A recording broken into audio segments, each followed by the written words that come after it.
খাসির মাংস রান্না করতে গেলে অনেকেরই ম্যাক্সিমাম যে প্রবলেমটা ফেস করতে হয় সেটা হচ্ছে মাংস রান্নার পরে একটা বাজে স্মেল থেকে যায়। আজকে আমি এমন কিছু টিপস সহ খাসির মাংস ভুনা করার একটি পারফেক্ট রেসিপি আপনার সাথে শেয়ার করব, যে রান্না খাওয়ার পরে সবাই আপনার প্রশংসা করবে। আমার বাসায় তো এটা হিট একটা রেসিপি, এইভাবে রান্না করলে সবাই অনেক বেশি পছন্দ করে। আসসালামু আলাইকুম everyone, welcome back to my channel. সামনে যেহেতু কোরবানির ঈদও চলে আসছে, প্রত্যেকটি ঘরেই কম বেশি খাসির মাংস রান্না করা হবে। আমার এই রেসিপিটি আপনারা শিখে রাখতে পারেন, এভাবে রান্না করলে মজা। বিসমিল্লাহ।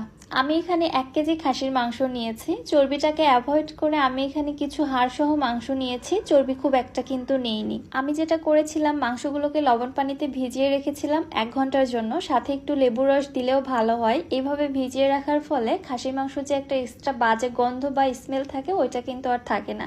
এই স্টেপটা অবশ্যই আপনারা ফলো করবেন।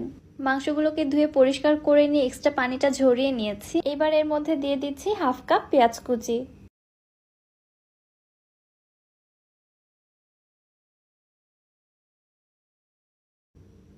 দিয়ে দিচ্ছি 2 টেবিল চামচ আদা বাটা, 1.5 টেবিল চামচ রসুন বাটা। অবশ্যই মনে রাখবেন, খাসির মাংসতে কিন্তু আদার পরিমাণটা বেশি হয় এবং রসুনের পরিমাণটা কম দিতে হয়। 1 চামচ দিচ্ছি জিরার গুঁড়া, 1 চামচ ধনিয়ার গুঁড়া, 1.5 টেবিল চামচ মরিচের গুঁড়া। ঝালটা আপনারা আপনাদের টেস্ট অনুযায়ী দিবেন। 1 চামচ দিয়ে দিচ্ছি হলুদের গুঁড়া, 1 চামচের একটু কম দিয়ে দিচ্ছি লবণ। যেহেতু আমি মাংসগুলোকে লবণ পানিতে ভিজিয়ে রেখেছিলাম, মাংস কিন্তু কিছুটা লবণ টেনে নিয়েছে, এজন্য লবণটা অবশ্যই বুঝে দিতে হবে। সবশেষে দিচ্ছি 1/4 কাপ সয়াবিন তেল। এবারে সবকিছু একসঙ্গে খুব ভালোভাবে মেখে নিচ্ছি।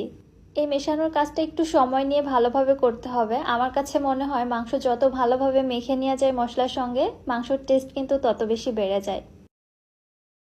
আমি সময় নিয়ে মাংসগুলো খুব ভালোভাবে মেখে নিয়েছি। এবার একটি ঢাকনা দিয়ে ঢেকে মাংসগুলোকে আমি রেস্টে রেখে দিব বা ম্যারিনেট হতে রেখে দিব আধা ঘন্টা থেকে 1 ঘন্টা পর্যন্ত। প্রায় 1 ঘন্টা পর চুলায় একটি প্যানে নিয়ে নিচ্ছি 1/2 কাপ সরিষার তেল। এই রান্নাটা সরিষার তেল এবং সয়াবিন তেল মিক্স করে রান্না করার চেষ্টা করবেন, দেখবেন টেস্ট কতটা বেটার আসে। এবার কিছু গরম মশলা দিয়ে দিচ্ছি, দারুচিনি, সাদা এলাচ, লবঙ্গ এবং গোলমরিচ। আপনারা স্ক্রিনে দেখে বুঝে নেবেন আমি গরম মশলা কতটা কি পরিমাণে ব্যবহার করেছি। এবার নেড়ে চেড়ে গরম মশলাগুলো তেলের সঙ্গে হালকা একটু ভেজে নিচ্ছি। এবার দিয়ে দিচ্ছি প্রায় 1/2 কাপের মতো পেঁয়াজ কুচি। এবার তেলের সঙ্গেও পেঁয়াজটাকে খুব ভালোভাবে ভেজে নিচ্ছি।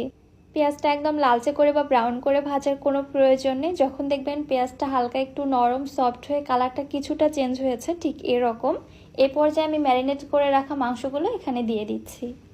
খাসির মাংস রান্না করার সময় অবশ্যই চেষ্টা করবেন মাংসটাকে আগে থেকে ম্যারিনেট করে কিছুটা রেস্টে দিতে। এতে করে